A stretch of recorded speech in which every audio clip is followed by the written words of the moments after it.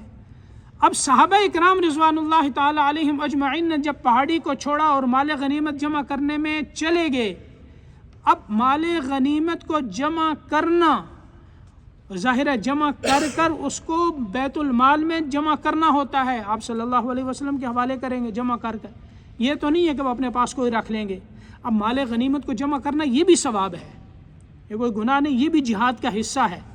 لیکن یہاں اللہ نے فرمایا وَمَن يُرِدْ ثَوَابَ الدُّنْيَا نُؤْتِهِ مِنْهَا، یہ جو تم چلے گئے تھے اس کو کہا کہ تم دنیا چاہتے ہو، جو دنیا کا ثواب چاہتا ہے تو ہم اس کا کچھ حصہ اسے دیں گے، جو آخرت چاہتا ہے جو نہیں گے ہم اس کا حصہ بھی اسے دیں گے۔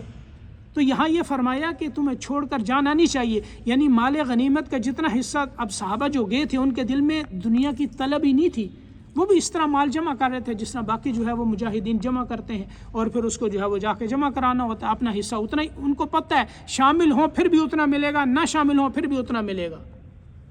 بات سمجھ آ گئی؟